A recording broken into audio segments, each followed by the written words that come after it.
Hi guys, this is video 2 from chapter 1.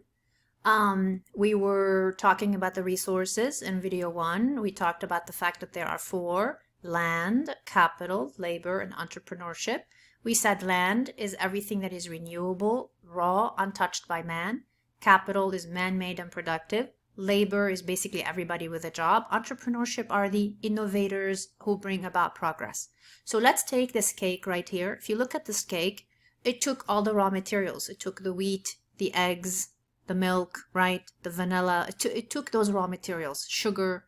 But then it also took the capital. The capital is the mixer, is the bowl, is the spoon, is the oven. That is all your capital. It's the machinery that basically turned the wheat into flour. It's the machinery that helped the milk go into a bottle and into your fridge so you can use it. Obviously labor, that's the baker. Now it could be you, could be a professional baker. And then the entrepreneur, these are the people who invented, for instance, the oven in the first place, or the mixer in the first place, or the people who even invented the idea of, oh, look, wheat, I can crush it, turn it into a flour, mix it with water, make bread, or bake it, or heat. All of that is entrepreneurship. It took all of that to make this cake. And once you have many cakes, now you maybe have, plus you have many pizzas, plus you have many other products. Now you have basically a market, and many markets make an economy. Here's our next concept. Our next concept is opportunity cost. Opportunity cost happens every day of our lives. It's just that outside of economics, people don't usually talk about it. But it really is a huge concept, and it will stay with us throughout the semester. It will stay with you anytime you're addressing actually just being alive, never mind economics. So what is opportunity cost?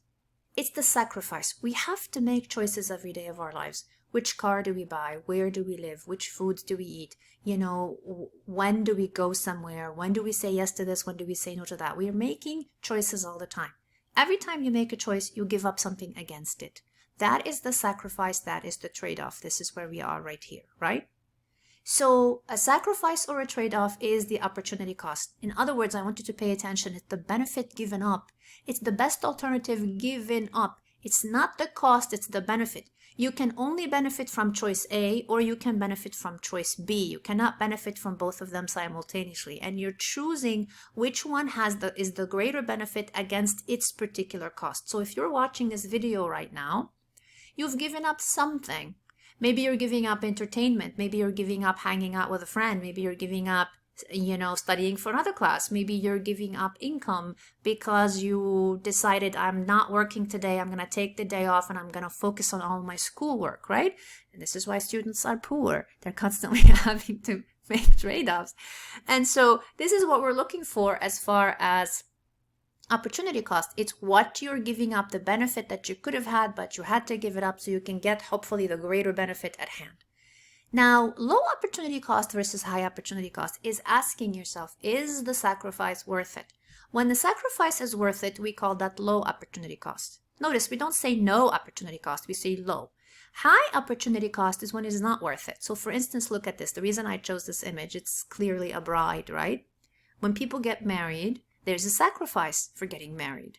You give up everything that goes with being single, whether it is making unilateral decisions, whether it is, how you set up your home. Like for instance, being single, you might take up more room. So you might find that your things are organized better. When somebody moves in with you, well, now you have less room and things are a little bit crammed. It changes everything. How you plan meals, what time do you go to bed. There's another human being in your life now to consider. So there is a sacrifice. Now, if this sacrifice ends up being a happy marriage, meaning even though you're giving up a bunch of things, you're still happy that you are a couple and married and have that particular legal tie, then it is a low opportunity cost. But once you say, I want a divorce, what you are saying, my opportunity cost now is pretty high, because whatever I'm sacrificing, whatever I have to give up to be in this relationship is worth more to me than what I'm getting staying in this relationship. That's a high opportunity cost. Now, we can't always know if a decision has high or low opportunity cost. We try, but at minimum, we know whether it is low or high. But we don't necessarily know how high or how low. We can't evaluate it. I'll give you an example. An example like that is this one. And this is the one in your outline. Let's say you have a gallon of milk at a price of $4 and a loaf of bread at a price of $2, right? If you buy 1 gallon of milk, what is the opportunity cost? The question is basically saying, since your budget is $4, how much bread can you buy for $4? Well, you can buy 2 loaves of bread, right? $4, which is your budget, divided by the $2 price of the loaf, gives you 2 loaves. So if you buy a gallon of milk, you give up 2 loaves of bread. If you buy 2 loaves of bread, you give up the gallon of milk, right? This is your obvious, clear sacrifice. Is it a low or high sacrifice? I have no idea, and you don't know either. Because now there isn't enough information. If somebody is starving and maybe has other people to feed, I guess maybe bread is the thing to get.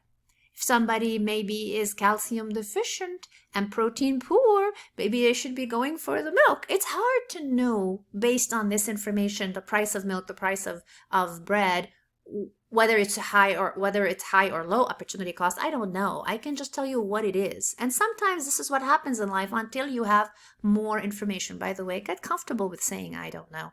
I don't know makes you smarter, because when you say, I don't know, I'm not sure, it forces you to take a second look, a deeper look, do more research, get a different perspective, and this actually makes you smarter in life. So sometimes we really just don't know until we have more information. Now, what is a theory?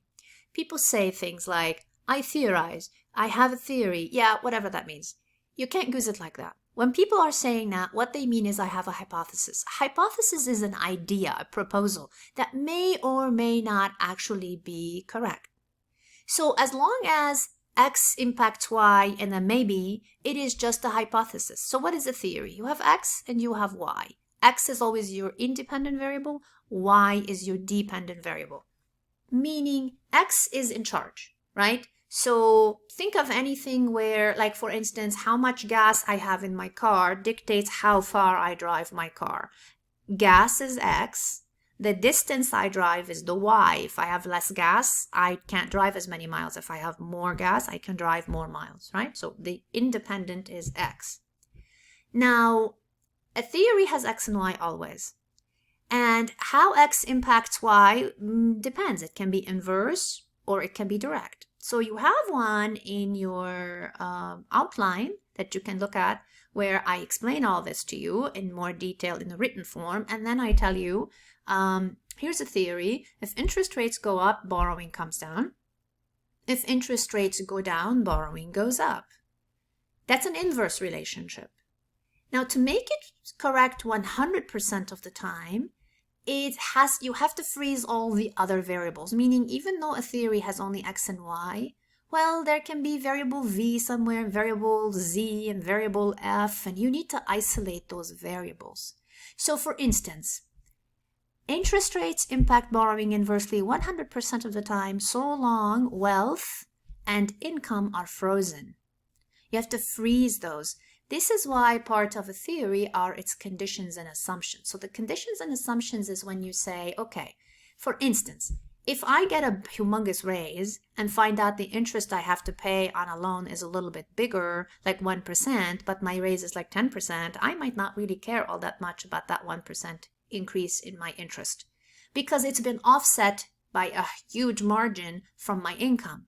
Now, this doesn't mean this theory isn't correct. It means the theory is correct so long my income and wealth don't change. But if they change, the outcome might be different. So by freezing the conditions, you make the theory correct 100%. This is like if you ever asked a friend, hey, what would you do, if an alien lands and she's like the most beautiful person or he's the most beautiful person in the world, would you still have an affair if nobody knows? people like ask these kinds of things all the time. Well, people start to say, well, I don't know. This person might know. I might know. It's like just as I said it, yes or no, that kind of thing. So it's very limited. It's very contained. That is your theory right there. And it predicts 100%. So the difference between a hypothesis and a theory is proven 100%. A hypothesis is actually unproven. I'm going to stop for now and start video 3.